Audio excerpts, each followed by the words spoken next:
आईला मात्र हवासा असतो। अर्थात आईच्या पोटी जन्मलेले प्रत्येक बाल आईला हवासा असतो, आवडत असतो। त्याची संपूर्ण काळजी चिंता आई वाहत असते। त्याप्रमाणे या ठिकाणी भगवंताने आम्हाला सर्वांना जन्माला घातलेला आहे। देवाची पूजा, देवाचं नामस्मरण करणाऱ्यांची जो देव सेवा करतोय, जो देव सांभाळतोय ना, देव नाही आहे म्हणणाऱ्यांना सुद्धा तोच देव सांभाळतोय। म्हणून या ठिकाणी माऊली म्हणतात, देवी मी तया जैसी असती तैसिया, कलिकाल नोकोनिया घेतला पट्टा। आणि एकदा काय आम्ही देवाचं दास्यत्व स्वीकारलं, देवाची भक्ती करायला लागलो, देवाचा परमार्थ करायला लागलो, देवाचं नामस्मरण करायला लागलो, की मग या ठिकाणी माऊली म्हणतात, एरवी तरी माझी या भक्ता आणि संसाराची चिंता, काय समर्थाची कांता कोरांड मागे।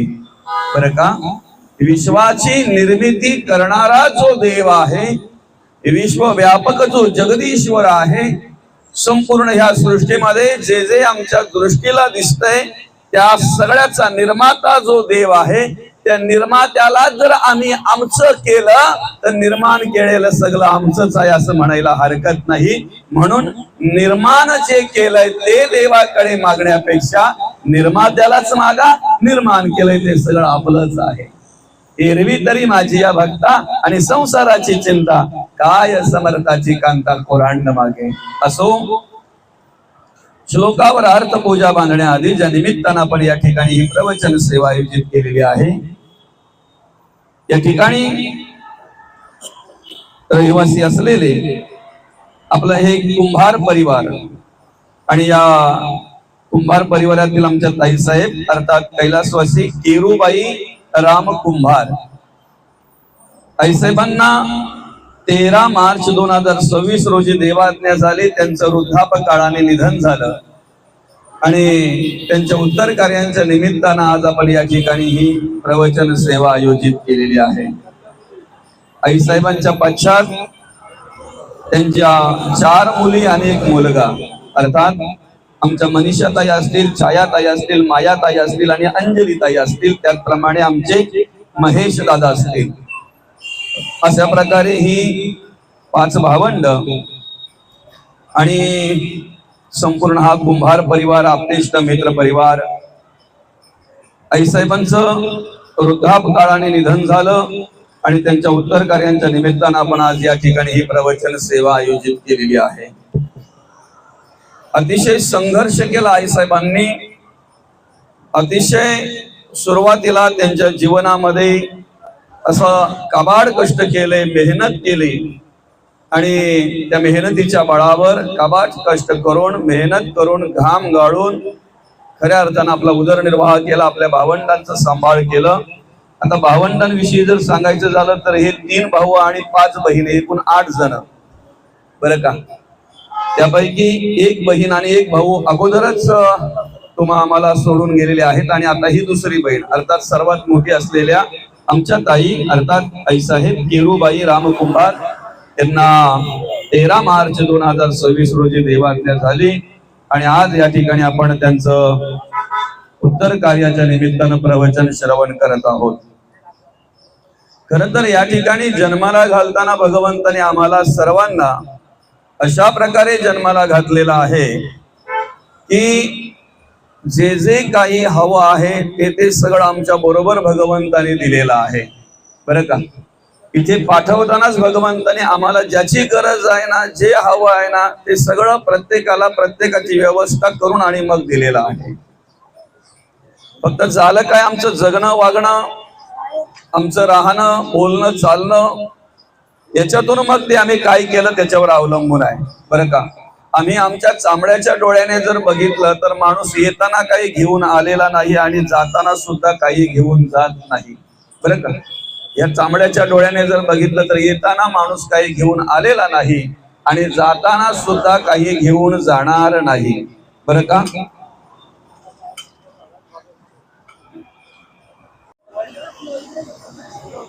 आम्ही जीवनाचा मार्ग क्रमण करत असताना असं नेहमीच म्हणतो की भगवंताने चोच निर्माण करण्याच्या आधी दाना निर्माण केलेला आहे। म्हणजे या ठिकाणी आम्हाला पाठविताना आधी आमची व्यवस्था केलेली आहे आणि मग आम्हाला या ठिकाणी पाठवलेलं आहे, बरं का.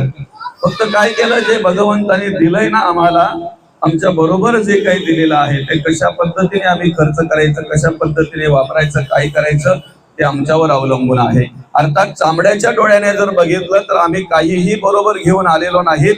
म्हणजे जाताना जे वस्त्र असतात ना, येताना खरं तर ते वस्त्र सुद्धा आमच्या बरोबर नसतात. काय म्हटलेलं आहे, क्या लेके आयो रे जग में क्या लेके जाएगा, 2 दिन की जिंदगी है 2 दिन का मेला. काही घेऊन आलेलो नाहीत. आणि तसं जर पाहायला गेलं तर काहीही घेऊन जाणार नाहीत, काहीही घेऊन जाणार नाहीत, बरं का. जन्म झालेला आहे, मृत्यू ठरलेला आहे. जन्माच्या वेळी काही घेऊन आलेलो नाहीत, मृत्यूच्या वेळी काही घेऊन जाणार नाहीत. मधल्या काळाला म्हणतात आयुष्य. जन्म आणि मृत्यू याच्या मधल्या काळाला काय म्हणतात, आयुष्य. आम्हाला किती आयुष्य मिळालं, आम्ही किती वर्ष जगलो, किती दिवस जगलो, यापेक्षा कसा जगलो याला खूप महत्व आहे, बरं का. कसा जगलो याला खूप महत्व आहे. आता पहिला विषय असा आहे की आम्ही आमच्या जीवनाचा मार्गक्रमण करत असताना नेहमी काय म्हणतो, माणूस म्हणजे 2 दिवसाचा पाहुणा, बरोबर आहे की नाही. प्रत्येक जण बोलताना मौली काय म्हणतो, माणूस म्हणजे 2 दिवसाचा पाहुणा. आम्ही कधीतरी जगता वागताना याचा विचार करतो का, आयुष्यामध्ये आमच्या अनेक दिवस येतात, अनेक दिवस जातात, पण नोंद मात्र मुख्य 2च दिवसांची असते. प्रत्येकाची नोंद मात्र मुख्य 2च दिवसांची असते. एक म्हणजे जन्म तारीख आणि दुसरी म्हणजे हेच 2 दिवस, हेच 2 दिवस आमचे आहेत, बरं का. हेच 2 दिवस आमचे आहेत. कसे, जन्माला आल्याबरोबर सगळ्यांना आनंद वाटतो ना, घरातल्यांना आनंद वाटतो, शेजारच्यांना आनंद वाटतो, बरं का. नातेवाईकांना आनंद वाटतो. सगळे आम्हाला जवळ करतात, अगदी पप्प्या घेतात, मायेने पुरवाळतात, मायेने जवळ करतात, बरं का. मधल्या काळामध्ये जर आम्ही विचार केला तर जे मायेने जवळ करणारे, मायेने पप्प्या घेणारे, मायेने कुरवाळणारे कुठे असतात बरं, मधल्या काळामध्ये आयुष्यामध्ये कुठे असतात. तीच माणसं शेवटच्या वेळेला, माणूस गेल्यावर कधीही जी माणसाला चांगली म्हणत नाहीत ना, ती गेल्यावर म्हणतात. अख्ख्या गावात जर चांगला माणूस असेल तर हाच. म्हणून हे 2 दिवस आमचे महत्वाचे असतात. माणूस 2 दिवसाचा पाहुणा, बरं का. एक जन्म झालेला आहे, एक मृत्यू, आणि मधल्या काळाला आम्ही काय म्हणतो, आयुष्य. आता महत्वाचं म्हणजे आयुष्य किती असावं हे आमच्या हातात नाही, बरं का. आयुष्य किती असावं हे आमच्या हातात नाही, पण आयुष्य कसं असावं ते मात्र आमच्या हातात आहे. आम्ही कसं जगावं, कसं वागावं हे आमच्या हातात आहे. आता बघा, चामड्याच्या डोळ्याने जर बघितलं तर आम्ही येताना काही आणलं नाही, जाताना काही घेऊन जाणार नाहीत. पण ज्ञान चक्षुने जर आम्ही बघितलं, ज्ञानाच्या डोळ्याने जर बघितलं, तर संत म्हणतात, येताना आम्ही प्रारब्ध आणि संचित बरोबर घेऊन आलेलो आहोत, बरं का माऊली. येताना प्रारब्ध आणि संचित बरोबर घेऊन आलेलो आहोत. क्रियमान कर्म करत असताना त्याच्यामध्ये वाढवायचं की घटवायचं ते कर्मावर अवलंबून आहे. देवाने जे खिशामध्ये काही दिलेत ना आपल्या आयुष्यामध्ये, आपल्या आयुष्याची वाटचाल करायला, हा बाजार करायला, तो बाजार करता करता क्रियमान कर्म करत असताना जे दिलंय भगवंताने त्यात अजून वाढवायचं की कमी करायचं हे आमच्या हातात आहे, आमच्या हातात आहे. ऐका, ज्ञान चक्षुने जर बघायला गेलं तर आम्ही प्रारब्ध घेऊन आलोय, संचित घेऊन आलोय, क्रियमान कर्म करायचे आहेत असं म्हणतात. जाताना काही घेऊन जात नाही, पण मरणोत्तरचा प्रवास आमचा आजच्या वागण्यावर, जगण्यावर आधारित आहे, बरं का माऊली. मरणोत्तरचा जो प्रवास आहे ना आमचा, तो आजच्या जगण्या वागण्यावर अवलंबून आहे. प्रत्येकाला काळजी कसली माहितीये का, मेल्यावर कसं व्हायचा. प्रत्येकाला काळजी कसली आहे, मेल्यावर कसं व्हायचं. म्हणजे भांडणाऱ्या बाया सुद्धा बोलतात, किती आती करते वरती, जागा तर चांगली भेटली पाहिजे ना, वरची चिंता सगळ्यांना. संत म्हणतात, ज्याप्रमाणे आम्ही आता जगता वागताना कर्म करतोय ना, आता जर चांगल्या जागेवर बसला तर मरणोत्तर चांगली जागा मिळेल.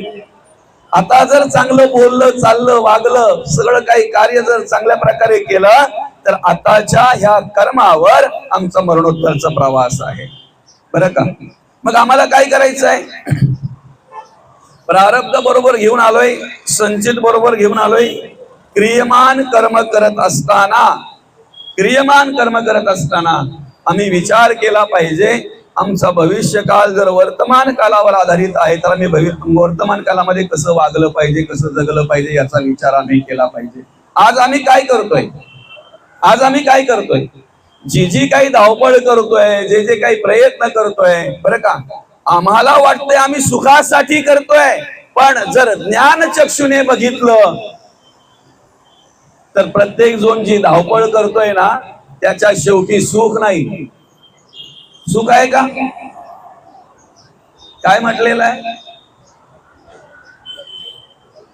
आपलं हे सगळं जे मिळालंय ना आपल्याला, संसार, प्रपंच, धन, संपत्ती, या सगळ्या गोष्टी, याच्याही पलीकडचा विचार जगद्गुरु तुकोबा करतायत. याच्याही खूप पलीकडचा विचार जगद्गुरु तुकोबा करतायत. काय म्हणतायत? ब्रह्मादिक पदे दुःखाची शिराणी. आम्ही आमच्या जीवनाचा प्रवास करत असताना कुठलं पद मिळेल बरं आम्हाला? कुठलं पद मिळेल? काय पद मिळेल? अध्यक्ष, उपाध्यक्ष, सरपंच, उपसरपंच, सभापती, उपसभापती, आमदार, खासदार, मंत्री, प्रधानमंत्री, त्याच्याही पलीकडे जगद्गुरु तुकोबा म्हणतात ब्रह्मादिक पदे दुःखाची शिराणी. ज्या गोष्टीसाठी आम्ही प्रयत्न करतोय ना सुख मिळावं म्हणून, त्याच्या अंती आम्हाला दुःख प्राप्त होत असतंय, बरं का, दुःख प्राप्त होत असतंय. आणि म्हणून याचा विचार केला पाहिजे आम्ही, जे आज आम्ही प्रयत्न करतोय, जे कर्म करतोय, ते आमच्या हितासाठी की अनहितासाठी, कशासाठी? रात्रीच्या वेळी जेव्हा एका घरामध्ये ते उबड टोपलं ठेवलं होतं, टोपला असतो ना आपला, तो उबडा ठेवला होता, आणि उबडा ठेवल्यामुळे त्या घरामध्ये असलेल्या उंदराचा समज झाला. काय समज झाला? की जर हे टोपला उबडा ठेवलाय तर टोपल्याखाली 100% काहीतरी धान्य असेल, काहीतरी धान्य असेल, काहीतरी अन्न असेल, 100% काहीतरी झाकून ठेवलं असेल, बरं का. आणि म्हणून मग त्याने काय केलं माहितीये का? सगळी घरातली झोपायची वाट बघितली. जसे सगळे घरातले निवांत झोपले ना तसा तो उंदीर हळूच बाहेर आला एका त्या जागेतून, आणि त्या टोपली जवळ येऊन तो टोपली कुडतलायला लागला, बरं का.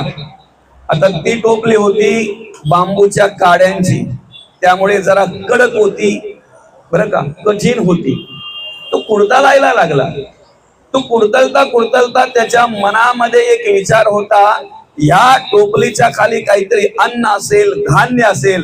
एकदा या टोपलीला कुडतलली आपण, आतमध्ये जायचा मार्ग आपण केला की ते धान्य आपल्याला मिळणार आहे. पोटभर धान्य खाऊ, मस्त आनंद घेऊ त्या धान्याचा, आनंद घेऊ त्या अन्नाचा.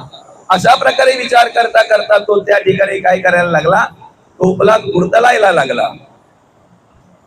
टोपला कुडतलता कुडतलता लाकडाच्या, अर्थात त्या बांबूच्या काड्यांचा असल्यामुळे त्याला त्रास व्हायला लागला. कालांतराने दात दुखायला लागले. उंदराचे का माणसाचे?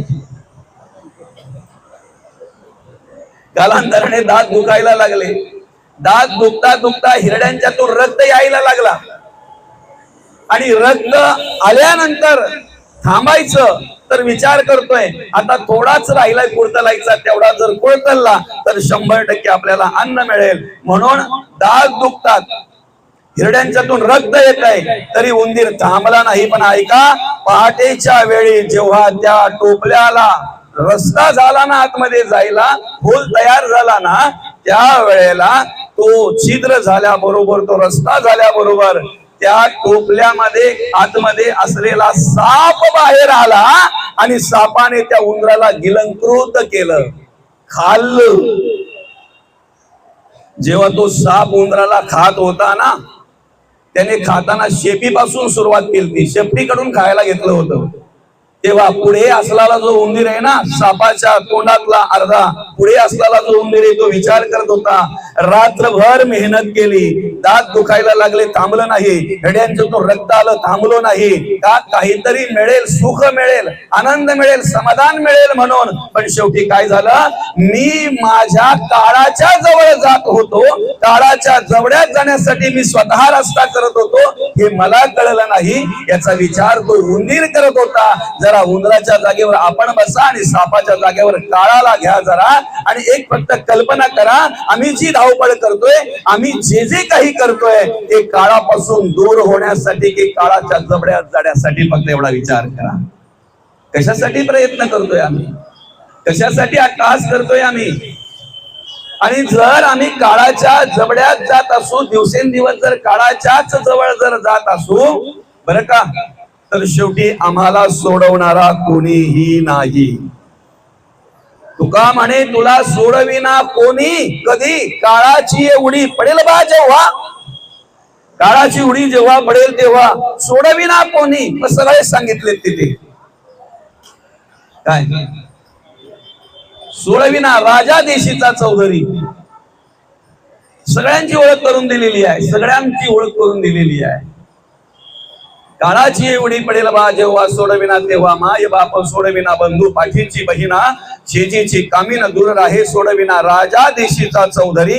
आणि सोयरी भले भले. मग सोडवणारा कोण आहे, ज्याने तुम्हा आम्हाला आईच्या गर्भातून सही सलामत सोडवलंय ना, तोच पांडुरंग परमात्मा, तोच देव, तोच भगवंत तुम्हा आम्हाला शेवटच्या वेळेला सोडवणार आहे. त्याचं नाव आहे चक्रपाणी.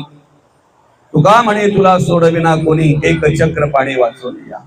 बघा हा, ऐका, जन्म झालेला आहे, जन्माला येताना भगवंताने आम्हाला प्रारब्धाने संचित बरोबर दिलेला आहे. आता आम्ही क्रियमान कर्म करतोय. क्रियमान कर्म करत असताना जर आमच्याकडून अधर्म घडत असेल, अनितीने वागत असू, अनितीने जगत असू, तर आयुष्य खातो काळ सावधान, आयुष्य खातो काळ सावधान. बरं का, याच्यापूर्वी काळाला जवळ जावं लागायचं, ऐकताय ना, याच्यापूर्वी काळाला जवळ जायला लागायचं. आता ह्या कलियुगामध्ये काळाच्या जवळ आम्ही जातो. माणसाच्या जवळ काळ नाहीये, काळाच्या जवळ आम्ही जातोय. बरं का, वाईटाकडे, वाईट विचाराकडे माणूस सहज वळायला जातो, सहज वळायला जातो. मौली बरीच अशी उदाहरणं आहे. बरं, संसारिक प्रापंचिक त्या ठिकाणी अडकतात, ठीक आहे. संसारिकाकडे एखादी वासना आहे, संसारिकाकडे एखादं व्यसन आहे किंवा व्यसनाधीन झालेला आहे. जो प्रापंचिक आहे त्याच्याकडे त्या पद्धतीचे विचार आहे, ठीक आहे, त्यांना जाणीव नाही, त्यांना कळत नाही, त्यांना कल्पना नाही. पण आज जे साधना करतायत, जे तपश्चर्या करतायत, जे स्वतःला परमार्थिक समजतायत, जे स्वतःला भक्ती करणारे, देवपूजा करणारे, उपासना करणारे जे समजतायत ना, ते सुद्धा कुठेतरी अडकावेत एखाद्या वासनेमध्ये किंवा एखाद्या विचारामध्ये. हे दुर्भाग्य आहे, हे दुर्भाग्य आहे. बरं का मौली, सौभार्य नावाचे ऋषी होते, सौभार्य नावाचे ऋषी. आणि स्नान करताना गंगेमध्ये सूर्याला अर्घ्य देताना फक्त माशांची क्रीडा बघितली. आणि माशांची क्रीडा बघितल्याबरोबर त्यांच्या मनामध्ये ती वासना निर्माण झाली, त्यांच्या मनामध्ये ते विचार आले, आपणही आपल्या जीवनाचा आनंद घ्यायला पाहिजे, असा एक विचार त्यांच्या मनात आला. बघा हा, कानातून सुद्धा वासनेचा प्रवेश होऊ शकतो, डोळ्यातून सुद्धा वासनेचा प्रवेश होऊ शकतो, शब्दातून सुद्धा वासनेचा प्रवेश होऊ शकतो. बरं का, शब्दातून सुद्धा वासनेचा प्रवास होऊ शकतो. आणि म्हणून सर्वांगाने ती वासना प्रवेश करत असते. आता यांनी बघितलं डोळ्यातून त्यांनी पाहिलं काय, माशांची क्रीडा. मनाकडे विचार आला, आपण ही आनंद घ्यायला पाहिजे, आपल्या ही जीवनाचा आनंद आपण घ्यायला पाहिजे. बरं का, ऐका मौली, एखाद्या परमार्थिक माणसाकडे जर परमार्थिक विचार आला तर तो त्या विचारामध्ये तेवढा रममान होईलच असं नाही. ऐकताय ना, एखाद्या परमार्थ करणाऱ्या माणसाकडे परमार्थिक विचार आला, धर्म कार्याचा विचार आला, तर तो तेवढा रममान होईल, तेवढा प्रयत्न करीलच असं नाही. पण ज्या वेळेला माणसाकडे वाईट वासना येते ना, वाईट विचार येतो ना, ते यशस्वी करण्यासाठी, ते कर्म करण्यासाठी तो माणूस प्रत्येक वेळेला धडपडत असतो, प्रयत्न करत असतो. त्यांच्याकडे तेवढा बोल आहे, सामर्थ्य आहे. अहो, हजारो वर्ष तपश्चर्या केलेली हा ऋषी, 1-2 वर्ष नाही. सौभार्य ऋषी म्हणजे हजारो वर्ष तपश्चर्या केलेली, बरं का. आणि तुम्ही जी देव कार्य करताना, धर्म कार्य करताना, जी साधना करताना यथाशक्तीप्रमाणे त्याचं फळ प्रत्येकाला भगवंत देतोच देतो, देव स्वतःवर ठेवत नाही. तुम्ही देवाची उपासना करत असाल, देवपूजा करत असाल, नामस्मरण करत असाल, आपल्या यथाशक्तीप्रमाणे जो काही धर्म कार्य, देव कार्य करत असाल ना, त्याचं मोबदला जो आहे ना, देव देतो. पण देवाने दिलेला मोबदला कुठे खर्च करायचा ते आमच्यावर अवलंबून आहे, बरं का. दादांकडे काम आहे, त्यांनी मला आमंत्रित केलं, या म्हणे असं असं काम आहे. मी त्यांच्याकडे गेलो, गेल्यानंतर त्यांनी सांगितलं हा घमेला, या पावरा, अयो पिकावन, चला आपला बांध बांधायला. शेतावर घेऊन गेल्यानंतर दिवसभर माझ्याकडून काम करून घेतलं. काम करणं हा माझा धर्म आहे, त्याचा मोबदला संध्याकाळी देणं हा यांचा धर्म आहे, बरं का. काम केल्यानंतर मोबदला देणार आहेत ते मला, पण मोबदला दिल्यानंतर एकदा काय 400-500 रुपये ते मला देतील, जे काही मोबदला असेल ते मला देतील. तो दिल्यानंतर कुठे खर्च करायचा तो सांगण्याचा अधिकार त्यांचा नाही. त्यांनी देऊन मोकळे झाले, कुठे खर्च करायचा तो सांगण्याचा अधिकार त्यांचा नाही. तसं आम्ही देव कार्य करत असताना, धर्म कार्य करत असताना आमच्याकडून जी काही सेवा होते त्या सेवेचा मोबदला भगवंत आम्हाला देत असतो. कुठे खर्च करायचा देव सांगणार नाही, तो आम्ही खर्च करायचा आहे. तो सांगण्यासाठी आम्ही ते मार्गदर्शन प्राप्त होण्यासाठी आम्ही संतांना शरण गेलो पाहिजे. संत सांगत असतात कुठे खर्च करायचा, कुठे नाही खर्च करायचा ते, बरं का. असो, आता हे ऋषी हजारो वर्ष तपश्चर्या केलेले, आणि मग विचार आल्याबरोबर ते का असं ठाण्याला, भिवंडीला, कल्याणला नाही जात बसले, बरं का. असे फिरत नाही बसले ते वधू शोधायला. ते डायरेक्ट राजाकडे गेले. ऋषी आहेत ना, डायरेक्ट राजाकडे गेले. आणि राजाकडे गेल्यानंतर राजाने त्यांचा आदरातिथ्य केलं. एवढे मोठे ऋषी आलेत म्हटल्यानंतर पाहुणचार केला, चांगल्या प्रकारे आदरातिथ्य केलं, आसन दिलं त्यांना बसायला. राजा सुद्धा आसनस्थ झाले आणि हात जोडून ऋषींना विचारतायत, कसं येणं झालं बरं तुमचं काय येणं झालं बरं. त्यावेळेला ऋषींनी सांगितलं, मला लग्न करायचंय, वधूच्या शोधामध्ये आहे. सुरुवातीला राजाचा विश्वास बसत नव्हता. ऋषी हजारो वर्ष तपश्चर्या केलेले, आणि मग विचार आला त्यांच्या मनामध्ये की मला लग्न करायचंय, वधूच्या शोधामध्ये मी आहे. त्यावेळेला राजा म्हणताय, ठीक आहे ना, सगळी व्यवस्था मी करतो, काय टेन्शन घेऊ नका तुम्ही, बरं का, सगळी व्यवस्था मी करतोय. एकतर ऋषी आहेत, ना घर ना दार, प्रॉपर्टी संपत्ती काहीच नाही, बरं का. आणि त्याच्याही पलीकडे वृद्ध आहेत, म्हातारे आहेत. थोडा विचारग्रस्त झाले राजे का, पण त्यांनी विचार केला, चला कुठून तरी आपण पाहून यांना देऊ, बरं का. तेवढ्यात हा विचार ज्या वेळेला राजाने सांगितला, तेव्हा राजाला ऋषी म्हणाले, कुठून तरी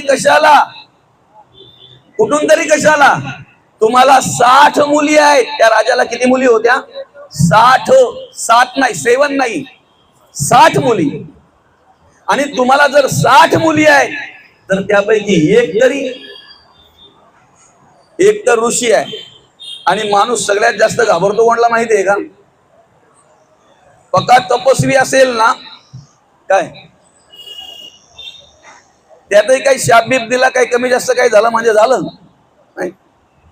आज आम्हीही बऱ्याच गोष्टींमध्ये जे गुलाम झालोय ना, त्याला कारण काय माहिती आहे का?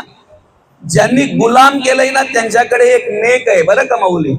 डायरेक्ट तुम्हाला काहीतरी सांगणार, याला नाडा आहे, त्याला नाडा आहे, अमुक आहे, तमुक आहे. नाही केलं, तुमच्या घरातले 3 तरी मरतील बोलल्यानंतर आम्हाला करणं आहे. कारण माणूस सगळ्यात जास्त घाबरतो कशाला? मृत्यूला. एखादा गेल्यावर आम्हाला एवढा त्रास होतो, 2-3 जर त्यांनी सांगितले तर मग आमचा कार्यक्रमच काय.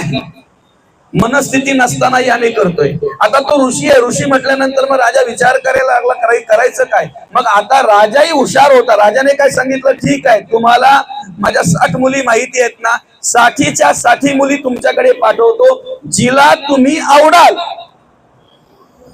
तुम्हाला जी आवडेल ती नाही, हो का. राजाचे शब्द बघा कसे आहेत, जिला तुम्ही आवडाल, जी तुम्हाला वरेल ना, तिचं लग्न तुमच्याशी करून देईल.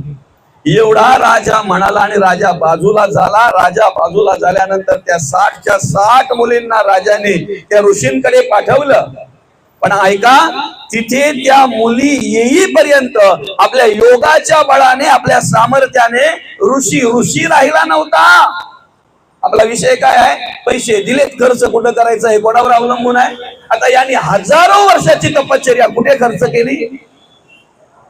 तरुण झाला, चिकना झाला, मस्त झाला, अगदी व्यवस्थित, तरुणाभान दिसायला, सुंदर. काय 60च्या 60 मुली आल्या ना, ऐका, 60च्या 60 मुलींना तो आवडला. उपरवाला देता येतो छप्पर पाडगे. काय करायचं ते आम्ही ठरवायचंय, काय करायचं ते आम्ही ठरवायचंय. हे देताना काही सहज दिलं नाही, काही पाप पुण्य समकृत हा मग नरयनिषु जायते.